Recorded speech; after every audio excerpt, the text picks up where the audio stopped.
কলকাতার মধ্যেই লুকিয়ে রয়েছে এক টুকরো জাপান। হ্যাঁ বন্ধুরা, জাপানিজ আদলে তৈরি করা মনোমুগ্ধকর একটি পার্ক রয়েছে আমাদের কলকাতাতেই। এখানকার প্রাকৃতিক পরিবেশ এতটাই সুন্দর এবং মনোমুগ্ধকর যে তোমরা ভুলেই যাবে তোমরা কলকাতায় রয়েছো। তোমাদের মনে হবে তোমরা এক্স্যাক্ট জাপানেই চলে এসছো। শীতকালীন বিভিন্ন নতুন নতুন ঘোরার জায়গা আমি আমার এই ইউটিউব চ্যানেলের মাধ্যমে তোমাদের সামনে তুলে ধরি। আজকের প্রতিবেদনে আমি তোমাদের এই জাপানিজ ফরেস্ট পুরোটা ঘুরিয়ে দেখাবো। এছাড়াও তোমাদেরকে বলবো এখানে টাইমিং কি আছে, এখানে টিকিট প্রাইস কি আছে, আর তোমরা খুব সহজে এখানে কিভাবে আসবে। সমস্ত ইনফরমেশন তোমরা আমার এই একটা ভিডিওর মাধ্যমেই পেয়ে যাবে। তোমাদের মধ্যে যাদের জাপান যাওয়ার খুব শখ তারা একবার হলেও এই পার্ক থেকে ঘুরে যেও, তোমাদের কথা দিচ্ছি খুবই ভালো লাগবে। তোমাদের কাছে আমার একটাই রিকোয়েস্ট, চ্যানেলে প্রথম হয়ে থাকলে চ্যানেলটাকে সাবস্ক্রাইব করে নাও আর ভিডিওটা একদম স্কিপ না করে পুরোটা দেখো, যাতে সমস্ত ইনফরমেশন তোমরা সঠিকভাবে পেতে পারো। মাত্র 30 টাকায় এরকম সুন্দর পরিবেশে ঘুরতে পারবো সেটা সত্যিই ভাবতে পারিনি। মানে একটা ছোটোখাটো জাপান তোমরা কিন্তু কলকাতার নিউ টাউনেই পেয়ে যাবে।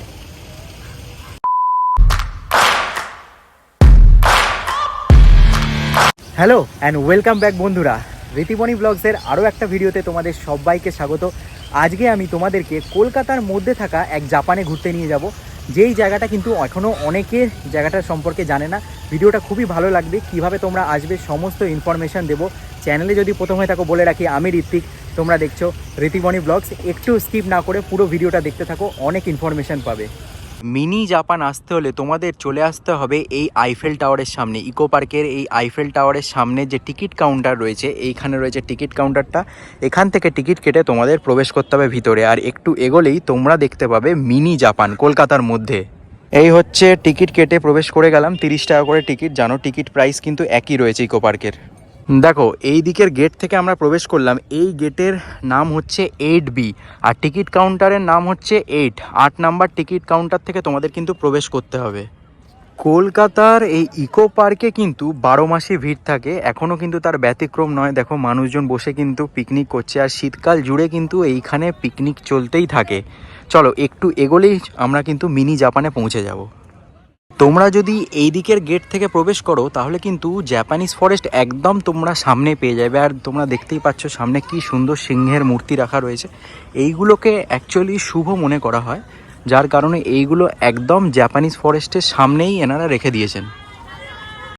বন্ধুরা তোমরা এই এন্ট্রান্স থেকে ভিতরে প্রবেশ করে প্রথমেই এই বৌদ্ধ মূর্তিকে দেখতে পাবে, অপূর্ব সুন্দর। এই জায়গাটা দাঁড়িয়ে কিন্তু সবাই ছবি তুলছে, মূর্তিটা এতটাই সুন্দর। একদম এন্ট্রান্স থেকে প্রবেশ করলেই এই সুন্দর মূর্তিটা তোমাদের চোখে পড়বে।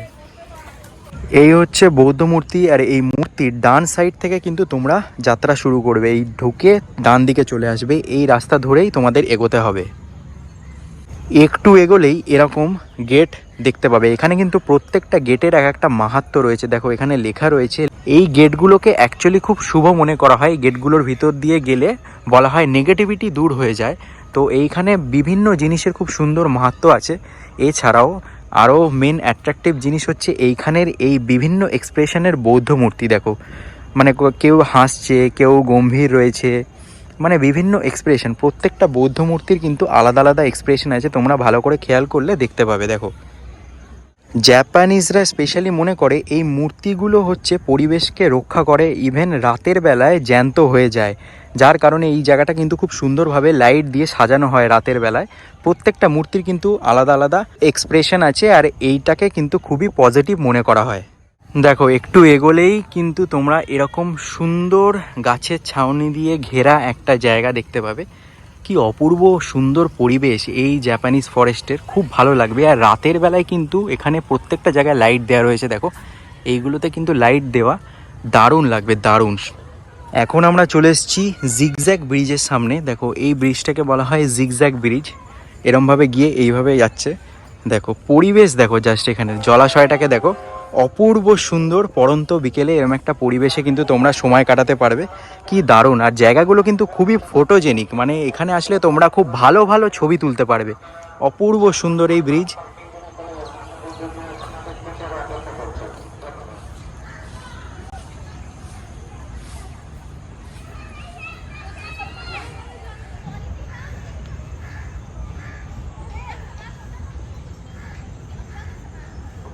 এই হচ্ছে জাপানিজ ফরেস্টের জিগজ্যাগ ব্রিজ, আর আমরা এই রাস্তা ধরে এখন এই জাপানিজ প্যাগোটাতে প্রবেশ করব। চলো ভিতর দিকে যাওয়া যাক। আরও একটা জিনিস বলে রাখি, এই জায়গায় আসলে একমাত্র তোমরা ইয়েলো ব্যাম্বু দেখতে পাবে। এই হচ্ছে ইয়েলো ব্যাম্বু, দেখো এইগুলো কিন্তু সব জায়গায় দেখা যায় না। হলুদ বাঁশ দেখতে পাচ্ছ, এখানে একটা জিনিস কিছু লেখা রয়েছে দেখো, yellow bamboo on the gates of the monastery are said to have mystic powers, মানে কিছু দৈবিক শক্তি আছে ইয়েলো ব্যাম্বুর, সেই সম্বন্ধেই এখানে কিন্তু বলা হয়েছে। দেখো এই হচ্ছে জাপানিজ ফরেস্টের মেন আকর্ষণীয় জিনিস, জাপানিজ মনেস্ট্রি। এই মনেস্ট্রিতে কিন্তু বর্তমানে কাজ চলছে, দেখতে পাচ্ছ এখানে বাঁশ দিয়ে ঘেরা হয়েছে, কিছু একটা কাজ চলছে মনেস্ট্রিতে। অপূর্ব সুন্দর বাইরে মূর্তি রাখা রয়েছে, দেখো আমি জুম করছি। আর এই মনেস্ট্রি সত্যি খুবই অসাধারণ, ভিতরে প্রবেশ করে তোমাদের দেখাচ্ছি। আর এইখানে কিন্তু আলাদাই একটা শান্তি বিরাজ করে। এখন আমি রয়েছি জাপানিজ মনেস্ট্রির ভিতরে। এখানে আমি জোরে কথা বলতে পারছি না, উপরে দেখো পুরোটাই কিন্তু ল্যাম্প দিয়ে সাজানো। আর এই হচ্ছে অপূর্ব সুন্দর জাপানিজ মনেস্ট্রি, কি সুন্দর লাগছে দেখো, চারপাশের পরিবেশ খুবই শান্ত।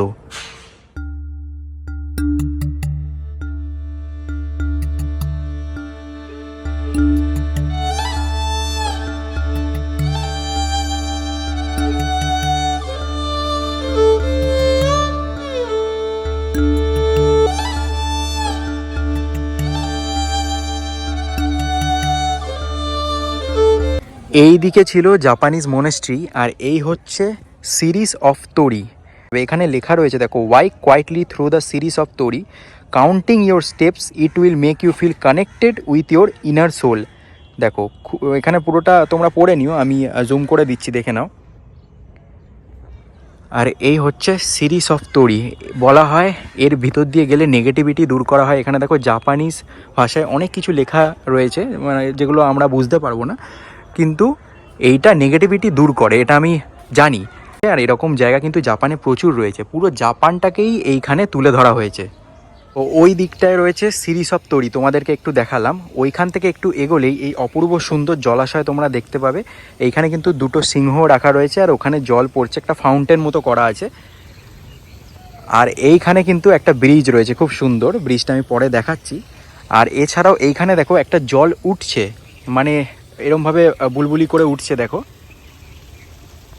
মনে করা হয় এখান থেকে গিয়ে এইখানে কয়েন ফেলে উইশ করলে সেই মনস্কামনা কিন্তু তোমাদের পূরণ হয়। এখানে নানা রকমের কথা প্রচলিত আছে, তো তোমরা সেগুলো করতে পারো, ওখানে অনেকেই কয়েন ফেলেছে।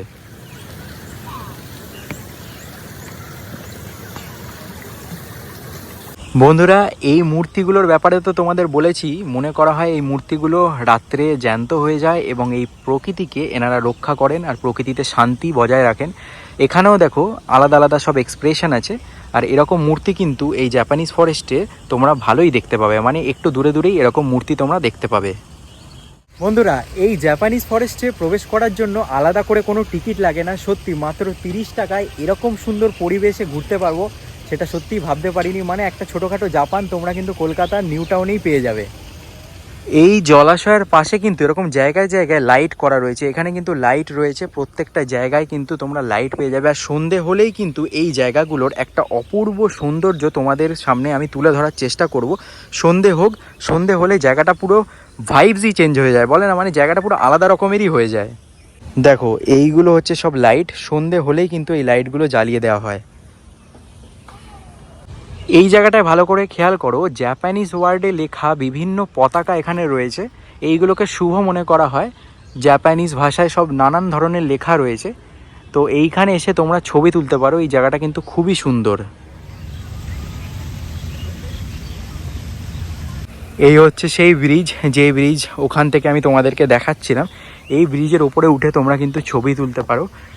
এইখানে কিন্তু সবসময় ভিড় থাকে, এখন একটু খালি হয়েছে তাই আমি ভিডিওটা করে নিচ্ছি। দেখো অপূর্ব সুন্দর একটা ছোট্ট ব্রিজ তোমরা পেয়ে যাবে, আর ছবি তোলার জন্য একদম পারফেক্ট। দেখো এখান থেকে পুরো জাপানিজ ফরেস্টটাকে তোমরা দেখতে পাবে। আর ওই দিকটায় রয়েছে মুন গেট, আর ওইখানে রয়েছে জাপানিজ রেস্টুরেন্ট, আমি গিয়ে দেখাচ্ছি তোমাদেরকে। চারপাশটা দেখো একবার।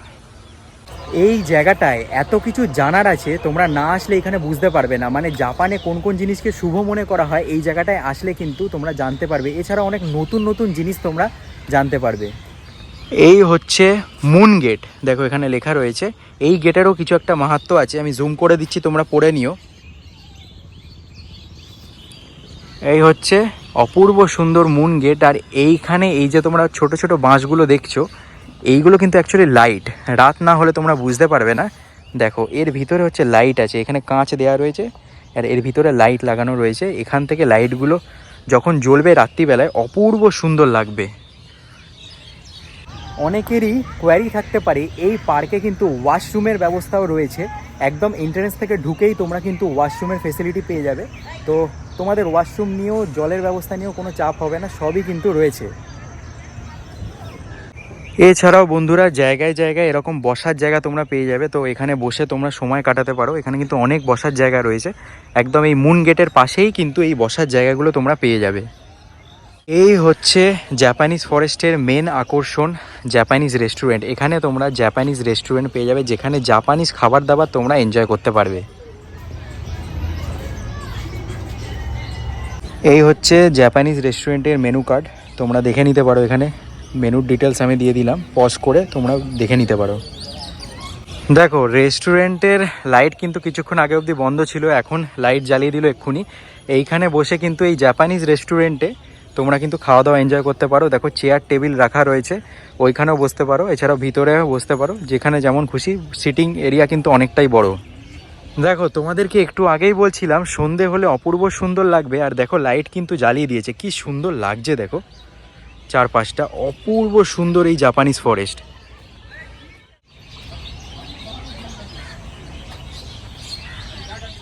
শীতকালীন ইকো পার্কে চায়ে চুমুক দিতে দিতে তোমাদেরকে জাপানিজ ফরেস্ট ঘুরিয়ে দেখালাম। আশা করি ভিডিওটা তোমাদের ভালো লেগেছে। যদি ভিডিওটা ভালো লাগে তো চ্যানেলটাকে লাইক শেয়ার সাবস্ক্রাইব করতে হবে। খুব তাড়াতাড়ি দেখা হচ্ছে নতুন আর একটা ভিডিওর সাথে।